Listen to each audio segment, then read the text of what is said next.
তো বন্ধুরা দেখতে পাচ্ছি কি ধরা হয় না নাকি কাকু ভালো করে। তো গুড মর্নিং বন্ধুরা, তো আমি চলে এসেছি আবার সকালবেলা 5:20 বাজে।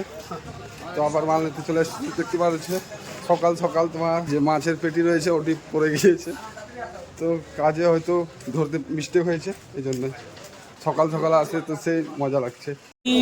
তো বন্ধুরা ফাইনালি দেখতে পাচ্ছ আমি তো এখন চিরামিরা নিয়ে নিয়েছি 220। তো দাদা বললো যে 120 করে লাগিয়েছে আমার সাথে, আর এদিকে দামাদার হচ্ছে।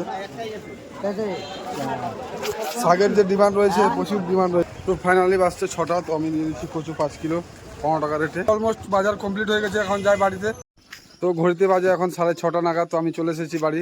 তো দেখতে পাচ্ছ আমার এখন সব কিছু সাজিয়ে নিয়েছি, আর আমাদের দাদা ভাই নিচ্ছে। আর কিছু লাগবে? আর কিছু লাগবে? পটল লাগবে, সবজি।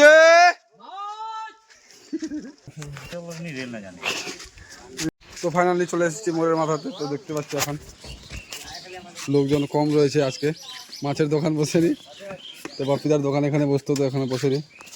কিনবি যার একটাই আছে, ভাগ্যবান আছে কি কেউ? তো বন্ধুরা ফাইনালি ঘুরতে পারছে এখন 7টা 10 টাকা পিস। ঘড়িতে পারছে এখন 7:30 নাগাদ। তো আমি চলে এসেছি আবার এই পাড়াতে।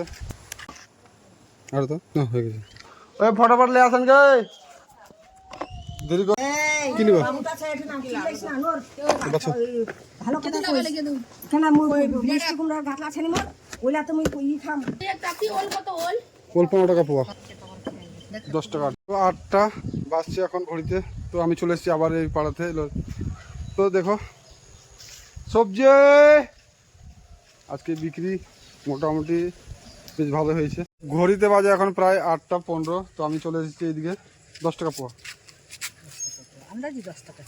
10 টাকা পোয়া। বেশি নিবো কেন কাকিমা বলো? না কোনো মতনে হবে না, ঠিকই আছে। আমি যে অত দূর থেকে যে আসতেছি আমি, তো আমার কোনো ইচ্ছে নাই না। একটু যদি ইচ্ছে আমরা লাভ না পাই তাহলে তোমার কাছে কেন নেব? ওটাও তো আছে। আলু দিয়ে আলু 2 কিলো 25 টাকা, 1 কিলো 15। এখনকার বস্তাগুলো ওরকমই থাকে জানো, 80 গ্রাম বেশি আছে না। নাও কটা নিব? তো ঘড়িতে বাজে এখন 9টা প্রায়। তো আমি পয়সা গুনে নিয়েছি। তো এখানে 950 টাকা মাল নিয়ে আসছিলাম। তো আমার এখন 400 টাকা লাভ রয়েছে। তো বন্ধুরা আজকের মতন এখান থেকে শেষ করছি। দেখা হবে অন্য কোনো ভালো ব্লগে। তোমরা ভালো থাকো, সুস্থ থাকো, দেখতে থাকো তাপি ব্লগ। টাটা।